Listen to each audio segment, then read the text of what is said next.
बात करने के लिए लॉगिन करें www.astrotak.com। जय माता दी मित्रों, मैं एस्ट्रो राजेश शर्मा astrotak.com के नवीन कार्यक्रम में आप सभी के सम्मुख एक नवीन जानकारी लेकर उपस्थित हुआ हूं और वो जानकारी है आगामी 10 जून को होने वाले सूर्य ग्रहण से संबंधित। इस ग्रहण से संबंधित समय, सूतक और प्रभाव, ये संपूर्ण जानकारियां लेकर मैं आप सभी के सम्मुख इस वक्त चर्चा के लिए उपस्थित हुआ हूँ। मित्रों, YouTube पर हमारे astrotak.com के चैनल को आप सभी से मैं निवेदन करना चाहता हूँ कि सब्सक्राइब करें और आगे से आगे इसको शेयर करते रहें, जिससे कि आपके अपने मित्र, दोस्त, रिश्तेदार सभी के पास में ये नवीन जानकारियाँ पहुँचती रहें। दोस्तों, यदि आप में से किसी को भी किसी प्रकार की कोई समस्या है और आप मेरे से बात करना चाहते हैं तो www.astrotak.com की साइट के ऊपर जाइए और राजेश शर्मा यानी कि मेरे प्रोफाइल को क्लिक कीजिए। आपका फ़ोन मेरे पास आ जाएगा। आप कोई भी प्रश्न करना चाहते हैं या अपने कुंडली के ग्रहों के प्रभाव और उनके उपायों के बारे में जानना चाहते हैं तो मुझे कॉल कर सकते हैं। सर्वप्रथम हम चर्चा शुरू करते हैं ग्रहण के समय से संबंधित। 10 जून 2021 ज्येष्ठ मास की कृष्ण पक्ष की अमावस्या तिथि, वृषभ राशि और रोहिणी नक्षत्र में ये ग्रहण पड़ेगा। गुरुवार का ये दिन रहेगा और इसका जो समय रहेगा भारतीय समय के अनुसार 1:43 दोपहर में ये शुरू होगा और 6:41 सायंकाल तक ये ग्रहण चलेगा। मित्रों, ये ग्रहण कंकणाकृति आकृति का ग्रहण होगा। इसको कंकणाकृति ग्रहण बोलते हैं। कंकणाकृति का तात्पर्य जो होता है वो होता है कंगन के आकार की आकृति। जो ग्रहण के समय जो आकृति बनेगी वो होगी कंगन के आकार की। मित्रों, ग्रहण कहाँ दिखेगा और कहाँ नहीं दिखेगा, अब हम इस विषय के ऊपर चर्चा करते हैं। यह ग्रहण मुख्य रूप से मध्य ऑस्ट्रेलिया, बेलारूस, बेल्जियम, कनाडा, चीन, France, Germany, Hungary, Italy, Kazakhstan इत्यादि देशों के अंदर में दिखाई देगा और भारत में अरुणाचल प्रदेश में विशेषकर अगर हम कहें कि अक्साई चीन के कुछ भागों में, लद्दाख के कुछ भागों में और पीओके यानी पाक ऑक्युपाइड जो कश्मीर है वहाँ पर ये ग्रहण दिखाई देगा। तो विशेष रूप से अगर हम कहें कि सूतक के नियम वहीं पर लागू होंगे, संपूर्ण भारत में इसके नियम लागू नहीं होंगे। नियमानुसार सूर्य ग्रहण से 12 घंटे पहले जिन शहरों, जिन महानगरों, राज्यों, देशों और प्रदेशों के शिरोभाग आकाशमंडल में यह घटना घटित होने वाली होती है, वहाँ पर सूतक के नियम लागू होते हैं।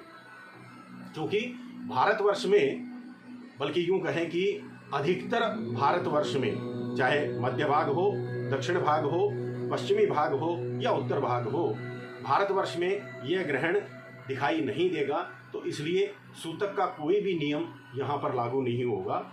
जैसे कि अन्य ग्रहणों के समय पर सूतक के समय में पूजा स्थान पर पर्दा डाल दिया जाता है, कपाट बंद कर दिए जाते हैं, स्पर्श निषेध्य माना जाता है। इस प्रकार का कोई भी नियम इस ग्रहण में मान्य नहीं होगा। आप आराम से बैठकर अपने पूजा स्थान में भी पूजा अर्चना कर सकते हैं और अन्य आपके जो भी कार्यक्रम इस दिन के होंगे उनमें आप संलग्न रह सकते हैं। ग्रहण का मुख्य रूप से प्रभाव क्या होगा?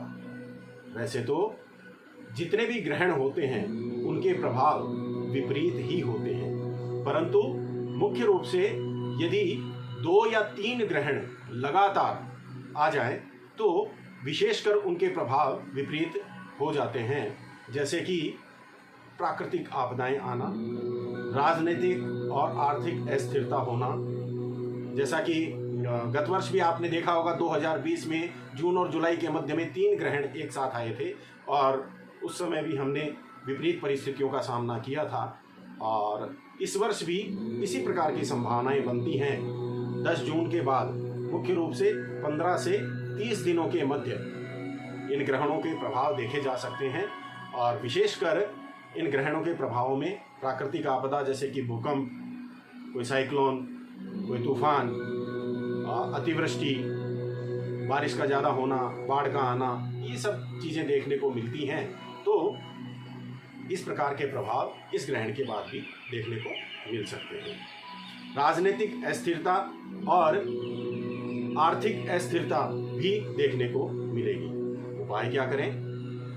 विशेष रूप से, चूंकि हालांकि वैसे तो ये दिखाई नहीं देगा भारत में, लेकिन फिर भी चूंकि एक खगोलीय घटना घटने जा रही है, तो उसके लिए कुछ हमें साधारण उपाय तो अवश्य करने ही चाहिए। जैसे कि स्नान ध्यान करके एक आसन के ऊपर आप बैठ जाएं और ग्रहण काल के समय किसी भी मंत्र का आप जाप कर सकते हैं। ओम नमो भगवते वासुदेवाय नमः, या गायत्री मंत्र का जाप कर सकते हैं, या कुछ भी नहीं आता है तो ओम नमः शिवाय का जाप आप कर सकते हैं। माताओं बहनों के लिए भी ओम नमः शिवाय का जाप ही सर्वोत्तम माना गया है। इस वक्त विशेष रूप से जो हमारी गर्भवती माताएं बहनें हैं, उनको नुकीली चीज़ों को स्पर्श नहीं करना चाहिए, जैसे चाकू, कैंची, सुई, नेल कटर इत्यादि। बाकी किसी भी प्रकार से भयभीत होने की आवश्यकता नहीं है, डरने की कोई आवश्यकता नहीं है।